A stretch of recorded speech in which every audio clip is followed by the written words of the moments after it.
नमस्कार, किसान समाचार में आपका स्वागत है। मैं हूं नदीम अंसारी। शुरुआत करते हैं हेडलाइंस के साथ। श्रम और रोजगार मंत्री भूपेंद्र यादव ने कहा, असंगठित क्षेत्र के 4 करोड़ से अधिक कामगारों ने ई श्रम पोर्टल पर कराया है पंजीकरण। सबसे अधिक पंजीकरणों के साथ ओडिशा, पश्चिम बंगाल, उत्तर प्रदेश, बिहार और मध्य प्रदेश सबसे आगे। कृषि और निर्माण क्षेत्र से सबसे अधिक संख्या में श्रमिकों ने कराया पंजीकरण।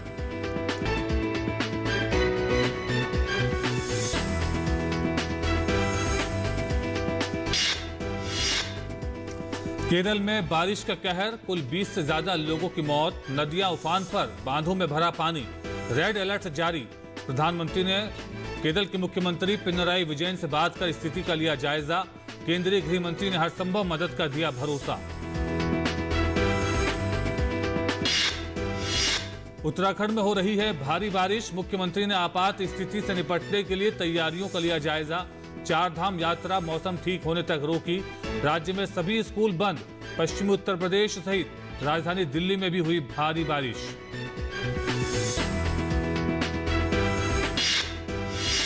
और केंद्रीय एमएसएमई राज्य मंत्री भानु प्रताप सिंह वर्मा ने उत्तर प्रदेश वाराणसी में 20 भारतीय राज्यों के उत्कृष्ट हस्तशिल्प उत्पादों को प्रदर्शित करने वाली एक अत्याधुनिक खादी प्रदर्शनी का किया उद्घाटन। इसके अलावा केवीआईसी ने एक खादी कारीगर सम्मेलन भी किया आयोजित, जिसमें 2000 से अधिक खादी कारीगरों ने लिया हिस्सा।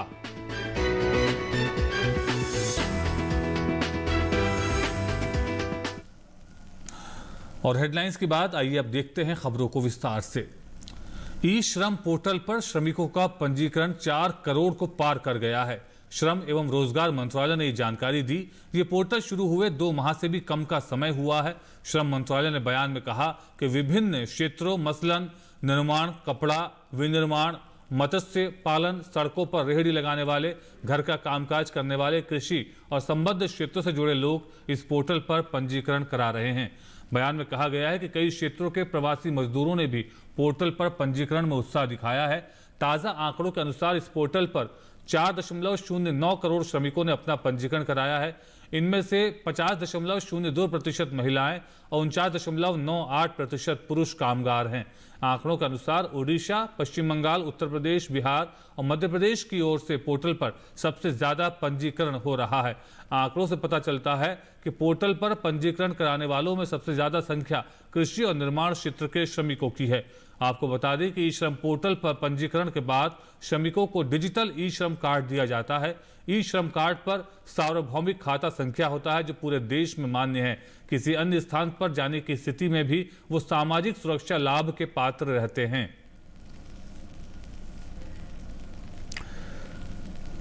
मॉनसून की आखिरी बारिश से केरल में कहर बरपा है।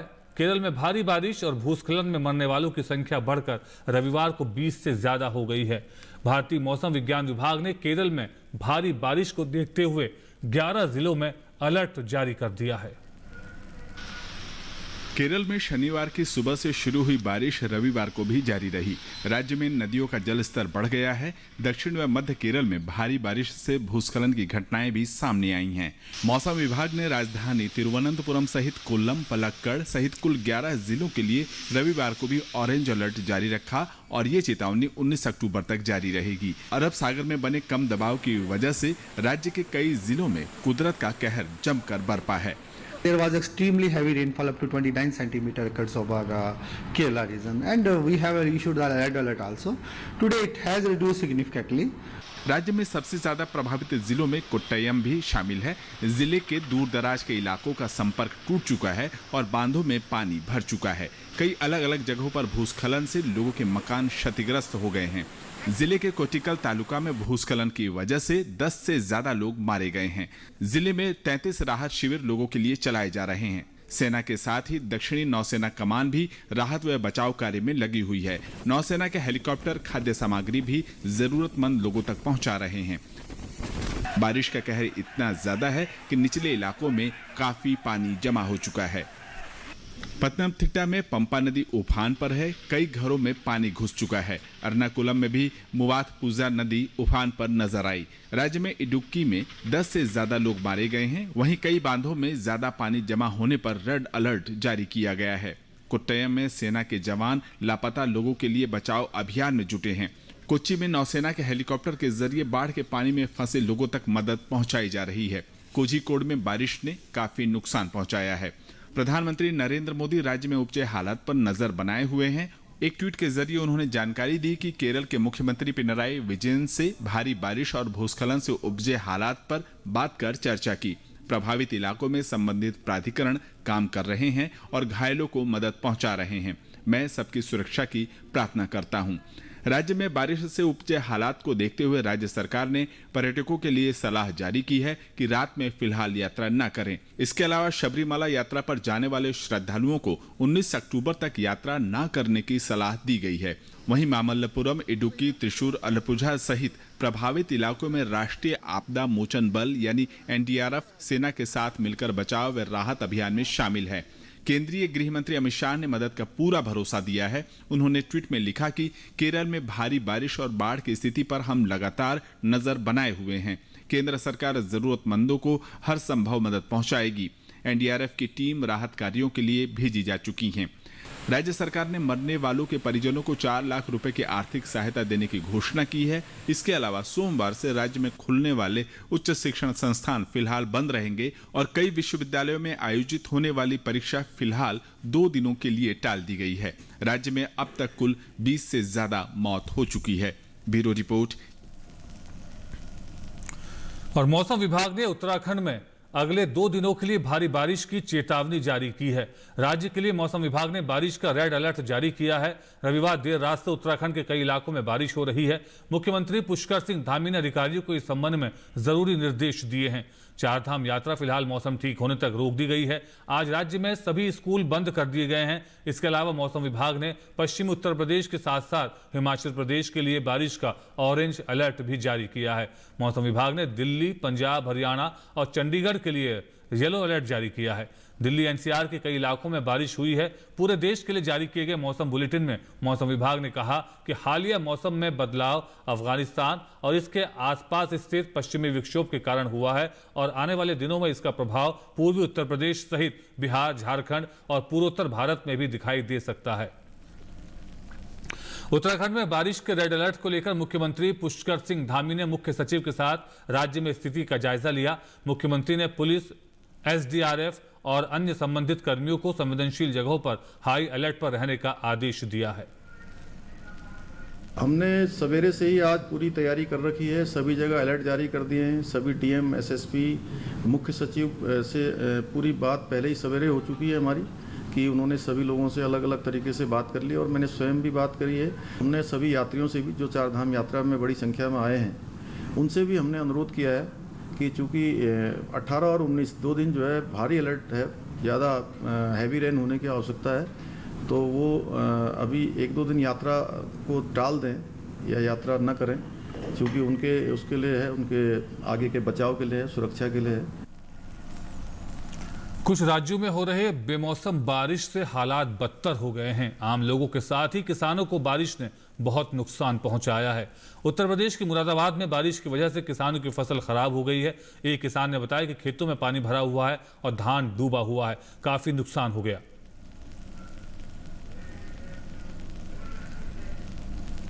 पालक तो बिल्कुल बेकार हो गया, बिल्कुल तैयार रेडी था पालक, वो भी बेकार हो गया। गेंदा भी हमारा बेकार हो गया और जो लेटा बोया था वो भी सब चला गया।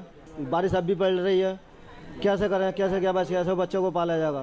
खेतों में पानी भरा पड़ा है, निकासी कोई वो नहीं है। बहुत ज़्यादा नुकसान हो गया, काफ़ी नुकसान हो गया। कम से कम 3-4 बीघे में धान थे तो वो भी वो हो गए। कुछ और लोगों का भी नुकसान हुआ और फिर इनके ये पालक वोलक मेथी सब ये पतियार सब बेकार हो गया।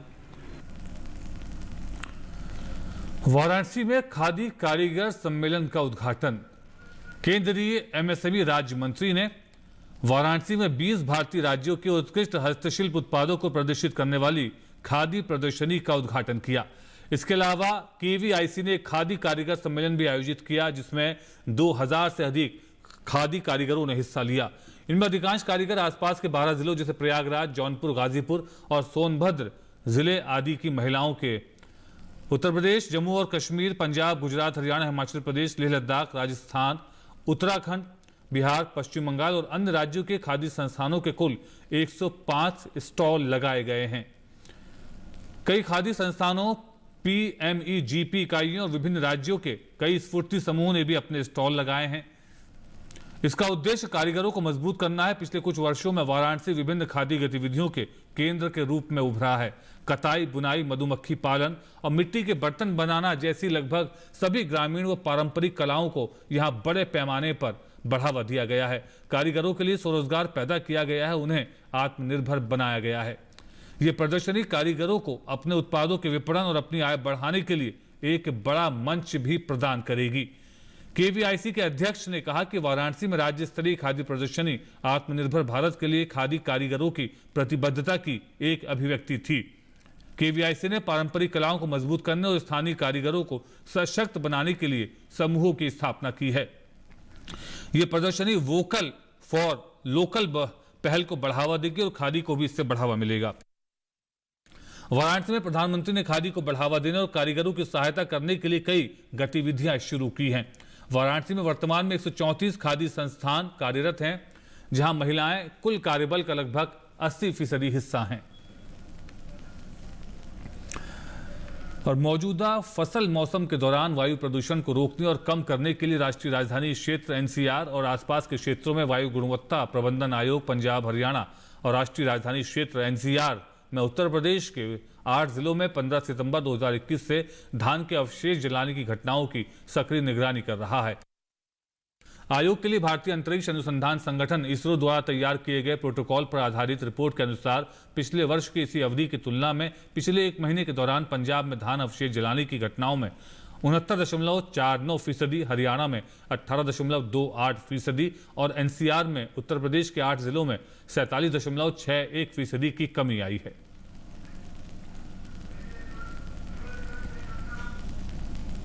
हाँ, मशीन निकाल रखे हैं जी, सरकार ने अच्छी मशीन निकाल रखी हैं। थोड़ी बहुत जो पराली बचती है नीचे, उससे वो उस मिट्टी में मिला देती है और खाद का काम करती है। वो गेहूँ अच्छी तरह से बुझाते हैं। सब्सिडी मिलती है जी, किसान को छूट देते हैं मशीन पे। पराली को जलाने की जरूरत नहीं है, गट्ठे बना देती हैं, भट्ठे वाला ले जाते हैं उसको किसान को कीमत मिलने लगी, जलाने की जरूरत नहीं पड़ती है। पहले बिकती नहीं थी, इसलिए हम इसको फूंक देते थे। अब बिक रही है, 2 पैसे का हमारे को भी मुनाफा हो रहा है और समाज प्रदूषण से बच रहा है। ये पराली इसलिए नहीं जला रहे, अब इसके मशीन आ रही है सुपर सीटर, उससे कटाई होती है। कटाई होने के बाद उसके गट्ठे बनते हैं, गट्ठे को ईंटों वाले खरीद ले जाते हैं, उससे ईंट पकाने में कामयाबी होती है।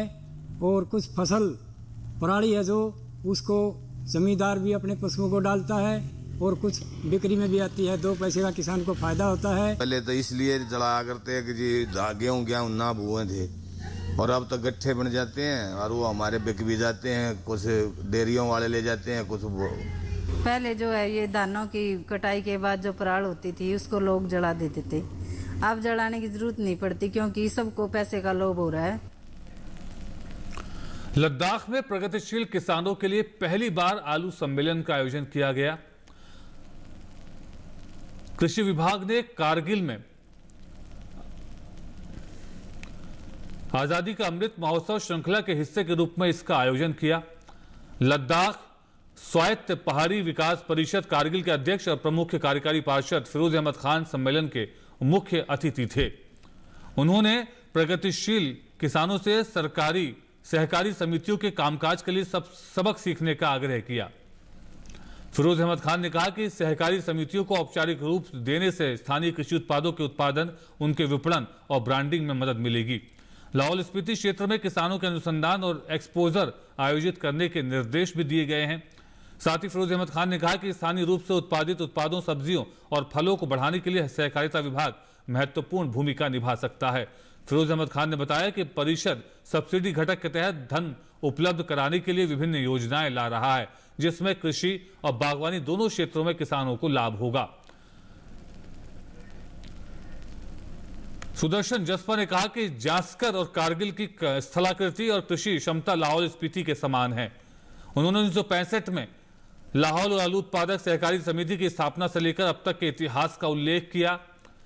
Jaspa Lahaul potato growers cooperative marketing और प्रोसेसिंग सोसाइटी लिमिटेड नाम से एक सहकारी समिति चलाते हैं, जिसे सहकारिता में अमूल के बाद पूरे एशिया में दूसरा स्थान हासिल है। परिषद कारगिल वर्मी कंपोस्ट और स्थानीय पारंपरिक तरीके से खेती को बढ़ावा देकर रासायनिक उर्वरकों के उपयोग को पूरी तरह से छोड़ने के लिए तत्पर है। प्रशासन का उद्देश्य खेती के मामले में कारगिल को जैविक बनाना है। परिषद कारगिल वर्मी कंपोस्ट और स्थानीय पारंपरिक तरीके से खेती को बढ़ावा देकर रासायनिक उर्वरकों के उपयोग को पूरी तरह से छोड़ने के तत्पर है। प्रशासन का उद्देश्य भी है कि खेती के मामले में कारगिल को जैविक बनाया जाए। मध्य प्रदेश के मुख्यमंत्री शिवराज सिंह चौहान ने बुरहानपुर में किसानों को संबोधित करते हुए कहा कि राज्य सरकार ने यहां सिंचाई की व्यवस्था कराई है और जब भी मैं खेतों में लहलहाती फसल को देखता हूं तो किसानों की मेहनत को सलाम करता हूं। अकेले बुरहानपुर जिले का मैं बता रहा हूं, खाद्यान्न का उत्पादन 15 क्विंटल पर हेक्टर उस जमाने में था, जो 22.5 क्विंटल से ज्यादा हो गया। 15% पे ब्याज देते थे, हमने 0% ब्याज पे कर्जा देना बंद किया, वो भी कमलनाथ जी ने बंद कर दिया था। सिंचाई की योजना ही नहीं थी, 54 सिंचाई की योजना बना के पूरी करने का चमत्कार किया तो भारतीय जनता पार्टी की सरकार ने किया। मैं आपको प्रणाम करना चाहता हूं, यहाँ के किसान भाइयों को। इतने मेहनती किसान, जब फसल लहलहाती खेतों में दिखती है तो मैं आपकी मेहनत को हमेशा प्रणाम करता हूं, हमेशा नमस्कार करता हूं। मुख्यमंत्री शिवराज सिंह चौहान ने कहा कि यहां के उत्पादित केले के निर्यात के लिए व्यवस्था कराई जाएगी। यहाँ का केला, नंदू भैया का सपना था केला एक्सपोर्ट हो, और मैं आपको वचन दे रहा हूं, ये नई घोषणा नहीं है कोई। हम पहले ही ये घोषणा कर चुके, केला के एक्सपोर्ट की संस्थागत व्यवस्था करवाएंगे। और देश में प्याज की बढ़ती कीमतों के बीच लोगों को राहत देने के लिए सरकार ने बफर स्टॉक जारी करने के बाद प्याज के साथ आलू और टमाटर की कीमतों पर काबू के लिए कई कदम उठाए हैं।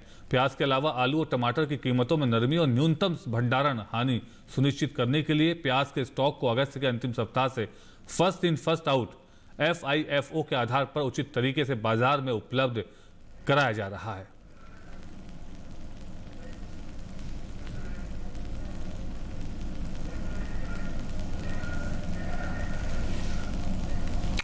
और आइए बात करते हैं मंडी भाव की और देखते हैं कि अलग अलग मंडियों में अनाज का क्या भाव रहा।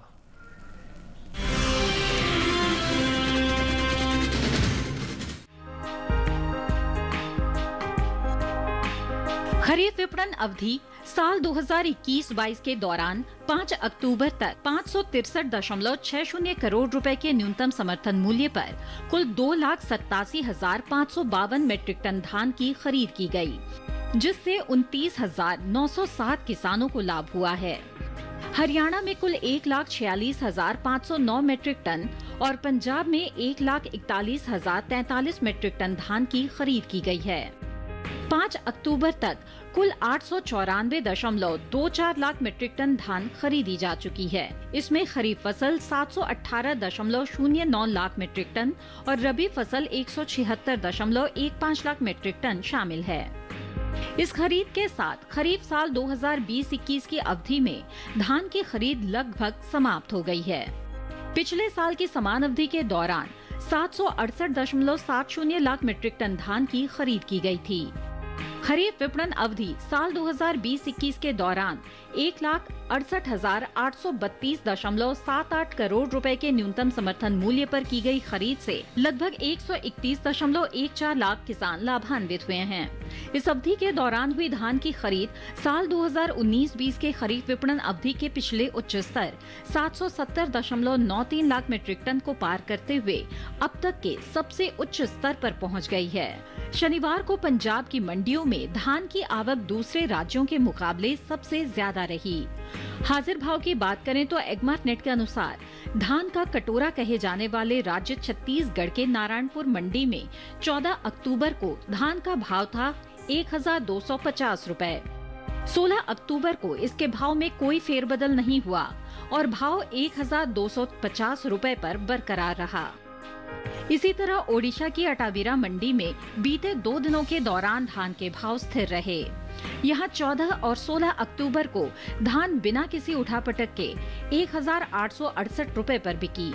दूसरे राज्यों के मुकाबले पंजाब की मंडियों में शनिवार को धान की आवक सबसे ज्यादा रही।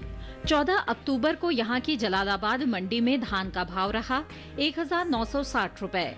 16 अक्टूबर को इसके सौदों में कोई बदलाव नहीं आया और भाव 1960 रुपए पर बना रहा।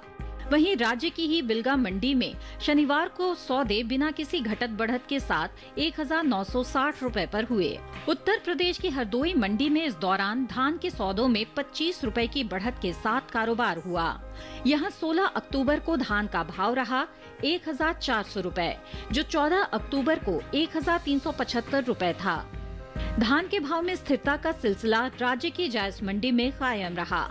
यहां 16 अक्टूबर को सामान्य क्वालिटी की धान बिना किसी उतार चढ़ाव के 1580 रुपए पर बिकी।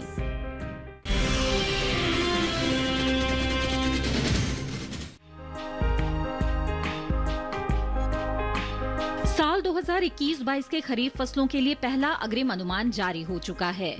कृषि मंत्रालय की ओर से जारी पहले अग्रिम अनुमान के अनुसार साल 2021-22 के दौरान देश भर में सोयाबीन की उपज 12.72 मिलियन टन हो सकती है। वहीं तिलहन की उपज पर नजर डालें तो 2021-22 के दौरान देश में कुल तिलहन उत्पादन 23.39 मिलियन टन अनुमानित है, जो कि 20.42 मिलियन टन औसत तिलहन उत्पादन की तुलना में 2.96 मिलियन टन अधिक है। बात सोयाबीन की बुआई की करें तो बीते कुछ दिनों से पीछे चल रही सोयाबीन की बुआई में अब कुछ बढ़त दर्ज की गई है। चालू खरीफ सीजन में सोयाबीन की बुआई का रकबा बीते साल के मुकाबले 56,000 हेक्टेयर बढ़ा है। कृषि मंत्रालय के साल 2021 के 17 सितंबर तक के लिए जारी ताज़ा आंकड़ों के अनुसार चालू खरीफ सीजन में सोयाबीन की बुआई 1,21,77,000 हेक्टेयर में हो चुकी है, जबकि बीते साल इस दौरान बुआई का रकबा 1,21,20,000 हेक्टेयर रहा था। वहीं इस साल देश में चालू खरीफ सीजन में तिलहनी फसलों में शामिल सोयाबीन, मूंगफली, तिल, अरंडी और सूरजमुखी की बुआई चल रही है। कुल तिलहनी फसलों का रकबा बीते साल से 2 लाख हेक्टेयर पीछे चल रहा है। कृषि मंत्रालय की ओर से 17 सितंबर तक के लिए जारी ताज़ा आंकड़ों के अनुसार साल 2021 के चालू खरीफ सीजन में देश भर के तिलहन किसानों ने 1,93,95,000 हेक्टेयर में तिलहनी फसलों की बुआई कर ली है, जबकि बीते साल समान अवधि के दौरान बुआई का रकबा 1,96,45,000 टन रहा था। शनिवार को सोयाबीन की आवक ज्यादातर कृषि उपज मंडियों में सुस्त बनी रही। इसके हाजिर भाव पर नजर डालें तो एग्मानेट के अनुसार कृषि उपज मंडियों में सोयाबीन के हाजिर भाव कुछ इस प्रकार रहे। गुजरात की धोराजी मंडी में 14 अक्टूबर को पीली सोयाबीन का भाव रहा 4,630 रुपए। 16 अक्टूबर को इसके भाव में 100 रुपए की तेजी आई और भाव जा पहुंचा 4,730 रुपए पर। राज्य की खेड़ ब्रह्मा मंडी में इस दौरान सोयाबीन के सौदों में 25 रुपए की नरमी के साथ कारोबार हुआ। यहाँ 16 अक्टूबर को सोयाबीन का भाव रहा 5,000 रुपए, जो 14 अक्टूबर को 5,025 रुपए था। हालांकि दाहोद मंडी में बीते 2 दिनों के दौरान सोयाबीन के भाव स्थिर रहे। यहाँ 14 से 16 अक्टूबर को धान बिना किसी उतार चढ़ाव के 5,400 रुपए पर बिकी, जबकि मध्य प्रदेश की खातेगांव मंडी में सोयाबीन के भाव में अच्छी बढ़त दर्ज की गई। यहाँ 14 अक्टूबर को सोयाबीन का भाव था 4,250 रुपए। 16 अक्टूबर को इसके सौदों में 550 रुपए का उछाल आया और भाव 4,800 रुपए हो गया। राज्य की ही सोनकच्छ मंडी में 15 अक्टूबर को पीली सोयाबीन का भाव था 5,000 रुपए। 16 अक्टूबर को इसके भाव में कोई फेरबदल नहीं हुआ और सोयाबीन 5,000 रुपए पर बिकी।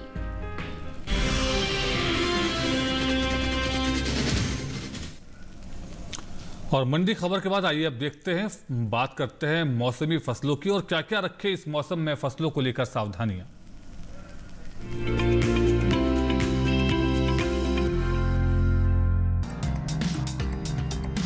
मौसम को ध्यान में रखते हुए बिहार के उत्तर पश्चिम जलोढ़ मैदानी क्षेत्र में सरसों की बुवाई करें किसान। साथ ही दक्षिण बिहार के जलोढ़ क्षेत्र में फूल गोभी और पत्ता गोभी की रोपाई जारी रखें। वहीं झारखंड के पश्चिमी पठारी क्षेत्र में तोरैया की बुवाई करें। साथ ही यहाँ के किसान अभी के समय आलू की बुवाई भी कर सकते हैं। झारखंड के किसान मटर की शुरुआती किस्मों की बुवाई शुरू करें। साथ ही यहाँ के किसान फूल गोभी और पत्ता गोभी की भी बुवाई कर लें। वहीं उड़ीसा के उत्तर पश्चिमी पठारी क्षेत्र में रागी की कटाई कर उपज को सुरक्षित स्थान पर रखें। साथ ही यहाँ के किसान मूंगफली की बुवाई कर लें। वहीं उड़ीसा के उत्तर मध्य पठारी क्षेत्र में मूंगफली की कटाई करें। पूर्वी घाट के मैदानी क्षेत्र में मक्के की बुवाई पूरी कर लें। वहीं पश्चिम बंगाल के जलोढ़ क्षेत्र में अगेती सरसों की बुवाई करें। यहाँ के किसान मूंगफली की कटाई कर लें। बात करें असम की, तो यहाँ के पहाड़ी क्षेत्र और ऊपरी ब्रह्मपुत्र घाटी क्षेत्र के किसान फूल गोभी और पत्ता गोभी की रोपाई जारी रखें। साथ ही यहाँ के किसान अभी के समय बैगन की रोपाई भी कर सकते हैं।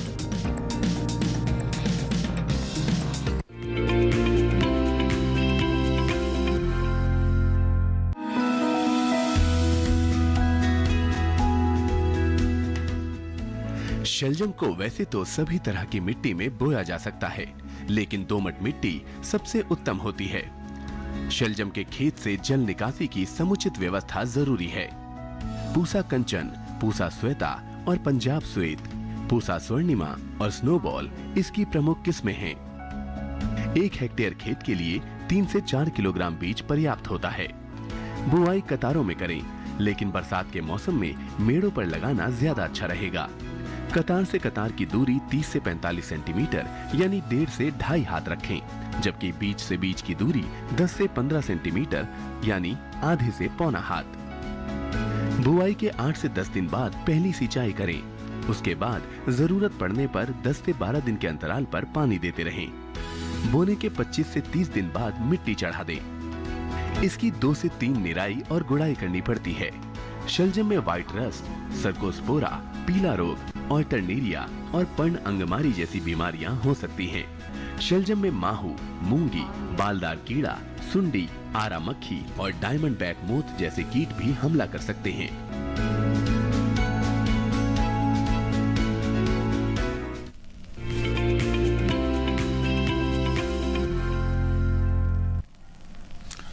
और इसी के साथ किसान समाचार के आज के अंक में फिलहाल इतने ही। हमारी पूरी टीम को दीजिए अनुमति। नमस्कार।